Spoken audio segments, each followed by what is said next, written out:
Hello বন্ধুরা, আমি তোমাদের দিদিমণি নিয়ে এসেছি প্রাইমারি টেটের খুবই গুরুত্বপূর্ণ একটা ক্লাস নিয়ে, যার নাম ছাড়া সিডিপি সাবজেক্টটাই ইনকমপ্লিট, তার থিওরি নিয়ে। আর সেটা হলো পিয়াজেস থিওরি। নাম শুনে ঘাবড়াবার কিছু নেই, পড়াবার শেষে আমি নিজের নোট শেয়ার করে দেবো তোমাদের সাথে, তোমরা দেখে নেবে। তো এই পিয়াজে ছিলেন একজন সুইজারল্যান্ডের মনস্তত্ত্ববিদ। আর পিয়াজের এই থিওরির নাম হলো কগনিটিভ ডেভেলপমেন্ট থিওরি, মানে প্রজ্ঞামূলক বিকাশের তত্ত্ব। প্রজ্ঞা মানে হচ্ছে জ্ঞান, অর্থাৎ পিয়াজের থিওরিকে জ্ঞানমূলক বিকাশের তত্ত্ব বলা যায়। তিনি শিশুর বিকাশের বিভিন্ন স্তরের কথা বলেছেন, স্কিমার কথা বলেছেন। সব আমরা দেখব, খুব সহজভাবে বুঝে নেব। লাস্টে আমরা এমসিকিউ প্রশ্নোত্তরও সলভ করব, কিন্তু তার আগে দেখে নেব পিয়াজে ঠিক কী বলতে চেয়েছেন। তো পিয়াজের মতে জ্ঞান জন্মগত নয়, জ্ঞান মানুষ আহরণ করে। অর্থাৎ তিনি সবচেয়ে গুরুত্ব দিয়েছেন শিশুর সক্রিয়তার উপর। শিশু নিজেই জ্ঞানের আবিষ্কার করে বিভিন্ন স্তরের মধ্যে দিয়ে, আর এভাবেই শিশুর জ্ঞানমূলক বিকাশ হয় ধীরে ধীরে।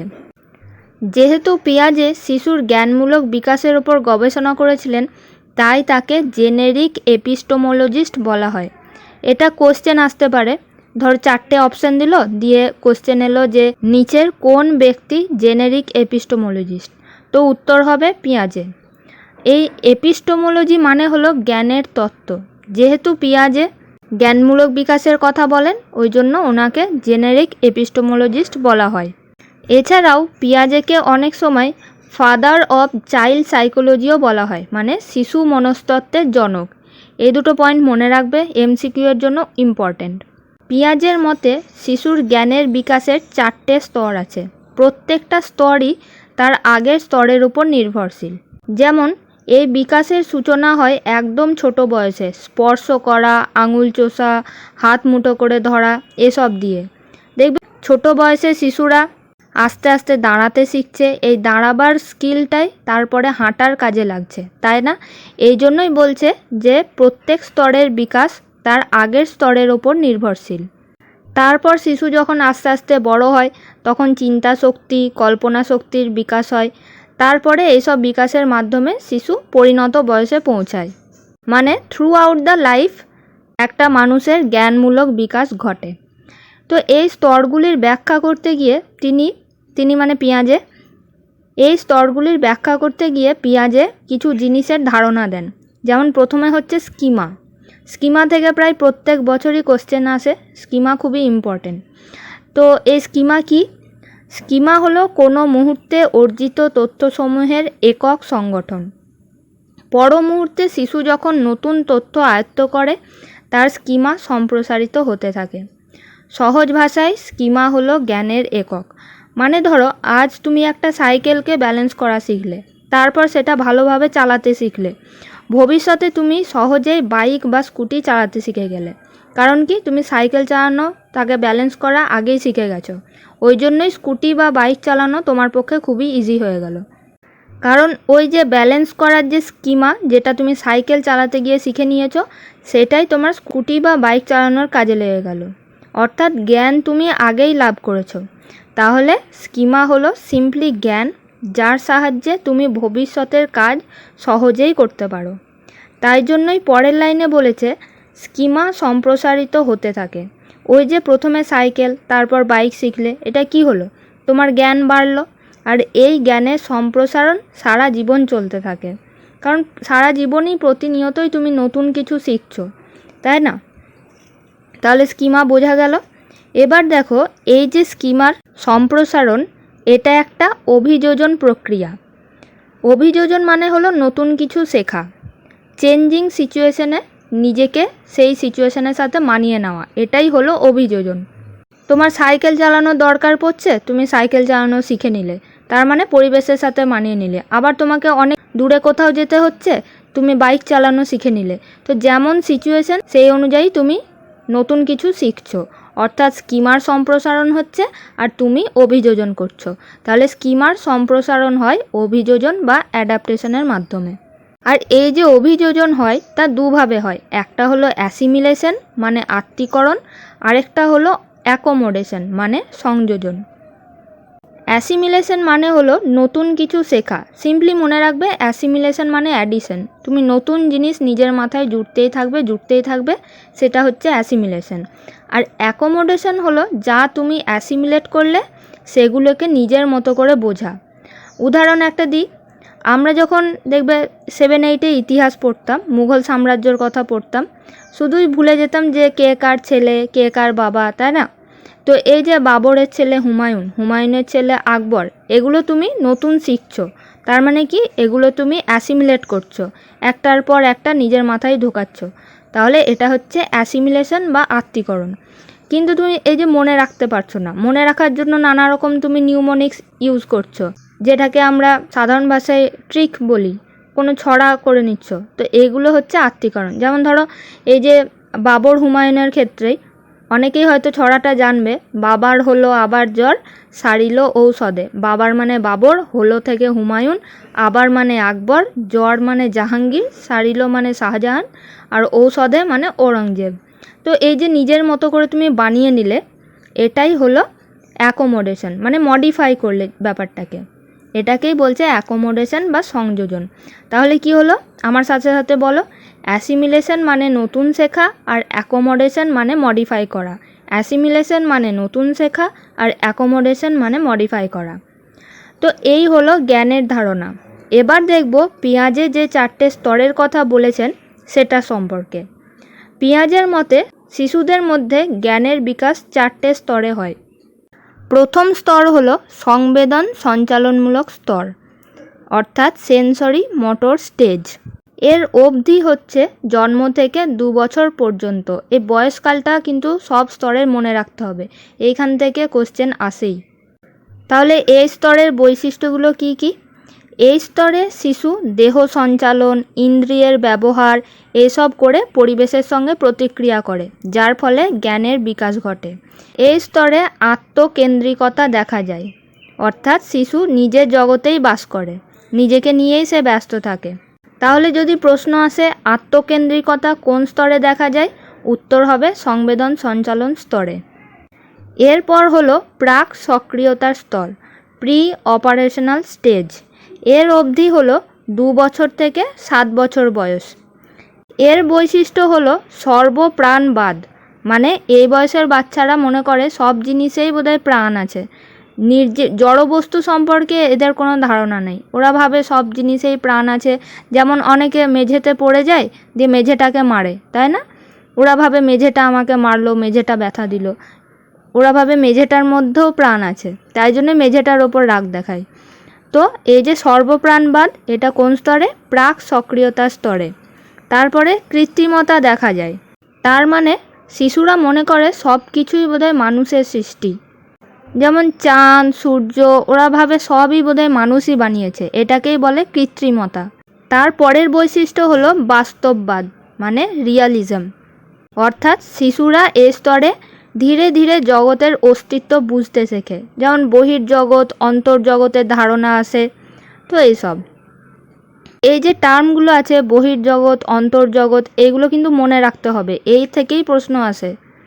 তারপরে হচ্ছে বিপরীত ঘটনাও যে হতে পারে তা বোঝে না।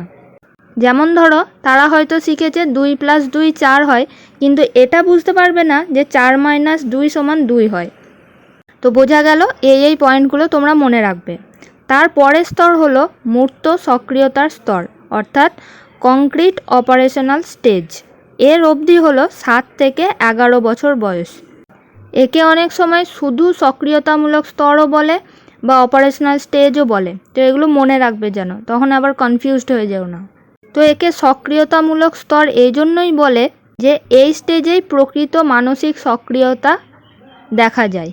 আগেরটাই যেমন দেখলাম বিপরীত ঘটনা ওরা বোঝে না, কিন্তু এই স্তরে বুঝতে শিখবে। তারপরে একটা ইম্পর্টেন্ট জিনিস হলো ছোট বড় ধারণা, কোনো জিনিস ছোট থেকে বড় সাজানো, বড় থেকে ছোট সাজানো, এগুলো এই স্তরেই বিকশিত হয়। এটা নিয়েও অনেকবার প্রশ্ন এসেছে যে কোন স্তরে শিশুর ছোট বড় ধারণা জন্মায়, তখন উত্তর হবে সক্রিয়তার স্তর। এই যে ছোট বড় সাজাতে পারা, এটাকে এক কথায় বলে ক্রম পর্যায়, বলে না ঊর্ধ্বক্রমে সাজাও, এই ক্রমের পর্যায় তারা বুঝতে পারে এই স্তরে। আরেকটা খুব ইম্পর্টেন্ট বৈশিষ্ট্য হলো সংরক্ষণ বা কনজারভেশন। যেমন ধরো একটা চওড়া পাত্রে এক পাত্র জল আছে, সেটা যদি সরু একটা গ্লাসে ঢালা হয় দেখে মনে হবে অনেকটা জল আছে, কিন্তু একটা এই বয়সের শিশু 7 থেকে 11 বছর বয়সী শিশু কিন্তু বলতে পারবে যে জলের পরিমাণটা একই, কারণ তার সেই ধারণা চলে এসেছে। এটাকেই বলছে সংরক্ষণ বা কনজারভেশন। এর পরের স্তর হলো ফর্মাল অপারেশন পিরিয়ড, মানে নিয়মতান্ত্রিক সক্রিয়তার স্তর বা যৌক্তিক সক্রিয়তার স্তর। এর অবধি হলো 12 থেকে 15 বছর। সবথেকে গুরুত্বপূর্ণ বৈশিষ্ট্য হলো এই স্তরে যুক্তিতর্ক শিশু বুঝতে শুরু করে, কোনো জিনিস যুক্তি দিয়ে বিচার করে ও যুক্তি দিয়ে সমস্যা সমাধান করে। এই স্তরেই প্রকৃত কল্পনা শক্তির বিকাশ ঘটে ও ভবিষ্যৎ চিন্তা করতে পারে। তো এই হলো পেঁয়াজের তত্ত্ব। এবার কিছু প্রশ্নোত্তর সলভ করব ও তারপরে আমি নিজের নোট তোমাদের দেখাবো, যাতে তোমরা বুঝতে পারো যে পেঁয়াজে থেকে তোমরা ঠিক কী কী বিষয় পড়বে বা নোট বানাবে। তো চলো এমসিকিউগুলো আগে করে নিই। পেঁয়াজের মতে নিচের কোনটি জ্ঞানমূলক বিকাশে গুরুত্বপূর্ণ ভূমিকা পালন করে? অভ্যাস, সক্রিয়তা, পুনরাবৃত্তি না ভাষা? সঠিক উত্তর হলো সক্রিয়তা। কারণ প্রথম দিকেই আমরা দেখলাম পেঁয়াজে কি বলেছে, যে জ্ঞান মানুষের সৃষ্টি, অর্থাৎ তিনি সক্রিয়তার ওপর, শিশুর সক্রিয়তার ওপর জোর দিয়েছেন। দ্বিতীয় কোশ্চেন হলো প্রাক সক্রিয়তার অবধি কত? 0 থেকে 2 বছর, 7 থেকে 11 বছর, 2 থেকে 7 বছর না 10 থেকে 15 বছর? প্রাক সক্রিয়তার স্তর হলো প্রি অপারেশনাল স্টেজ, দ্বিতীয় স্টেজটা। তাহলে সঠিক উত্তর হলো 2 থেকে 7 বছর। এগুলো বারবার একটু মুখস্থ করবে, তাহলেই দেখবে রিভাইজ করলে এটা ঠিক মনে চলে আসবে। পরের কোশ্চেন হলো কোন জোড়াটি সঠিক? সংবেদন সঞ্চালন স্তর, সর্বপ্রাণবাদ, প্রাক সক্রিয়তা স্তর, সংরক্ষণ, মূর্ত সক্রিয়তা স্তর, ছোট বড় সাজানো, নিয়মতান্ত্রিক সক্রিয়তা স্তর, ইন্দ্রিয়ের ব্যবহার। এটা একটু ভেবে বলতে হবে। সঠিক উত্তর হলো মূর্ত সক্রিয়তা স্তর, ছোট বড় সাজানো। মূর্ত সক্রিয়তার স্তর থার্ড স্টেজটা, কংক্রিট অপারেশনাল স্টেজ। ওই যে বললাম 7 থেকে 11 বছর বয়স এর অবধি সংরক্ষণ জানবে, ছোট বড় সাজাতে পারবে, এটাই হলো মূর্ত সক্রিয়তার স্তর। আর এই যে প্রাক সক্রিয়তার স্তর সংরক্ষণ বলেছে, সংরক্ষণ হলো মূর্ত সক্রিয়তা স্তরের বৈশিষ্ট্য। আর প্রাক সক্রিয়তাতে কি আছে না সর্বপ্রাণবাদ, বহির্জগৎ অন্তর্জগৎ, বিপরীত ঘটনা বোঝে না। ঠিক আছে, এই বৈশিষ্ট্যগুলো কিন্তু তোমাকে মনে রাখতে হবে। পরের কোশ্চেন হলো স্কিমা কি? পারদর্শিতা, পারদর্শিতার একক, অভিজ্ঞতার একক, জীবনশৈলীর একক না জ্ঞানের একক? এই কোশ্চেনটা সহজ আছে, আশা করি পেরে গেছো। সঠিক উত্তর হলো জ্ঞানের একক। পরের কোশ্চেন হলো কোনো বাচ্চা যদি নিজের মতো করে জিনিস ধরায় কায়দা পরিবর্তন করে তাকে কি বলে? এটা সি টেটে এসেছিল। তো অপশানে আছে অ্যাকোমোডেশন, অ্যাসিমিলেশন, সেলফ লার্নিং না স্কিমা। অ্যাকোমোডেশন, অ্যাসিমিলেশন আমরা দেখলাম। তো এর সঠিক উত্তর হলো অ্যাকোমোডেশন, অর্থাৎ সংযোজন, নিজের মতো করে মডিফাই করা, এটাই হচ্ছে অ্যাকোমোডেশন। আমরা সেই দুবার রিপিট করলাম। অ্যাসিমিলেশন মানে নতুন শেখা, অ্যাকোমোডেশন মানে মডিফাই করা। তো এখানে যেহেতু বলেছে নিজের মতো ধরার কায়দার পরিবর্তন করছে, অর্থাৎ কি মডিফাই করছে, তার মানে এটা হলো অ্যাকোমোডেশন। তো এই হলো কিছু প্রশ্ন উত্তর। এবার আমি নিজের নোটটা শেয়ার করছি। তো এই হচ্ছে আমার নোট, এই যে পেঁয়াজের প্রজ্ঞামূলক বিকাশের স্তর। তো প্রথমে দেখে নাও যে নোটটা কতটা বড়।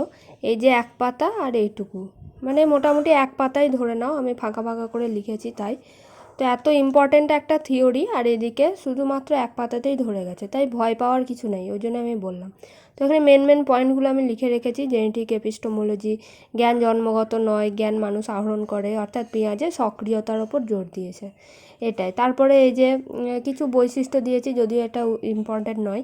তো এই যে অ্যাসিমিলেশন, অ্যাকোমোডেশন, বাইরের পরিবেশ থেকে দেখে শেখে, সেটা অ্যাসিমিলেশন, আর মডিফাই করে নেয়, সেটা অ্যাকোমোডেশন।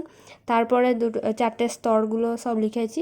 তো সংবেদন সঞ্চালন স্তর শুধু অবধিটা লিখেছি, জন্ম থেকে 2 বছর, ইন্দ্রিয় ব্যবহার, তো মেন পয়েন্টগুলো লিখেছি। 2 থেকে 7 বছর, সর্বপ্রাণবাদ, কৃত্রিমতা, বহির্জগৎ, অন্তর্জগৎ, জগৎ, বিপরীত ঘটনা, এগুলো শুধু মানে একদম ক্রিস্প ওয়েতে বানিয়েছি। মূর্ত সক্রিয়তাতেও তাই, ছোট বড় সংরক্ষণ, এইগুলোই মানে ছোট্ট করে নোট বানিয়ে মেন পয়েন্টের এটাই বারবার রিভাইজ করতে হবে, তবেই তোমার মনে থাকবে।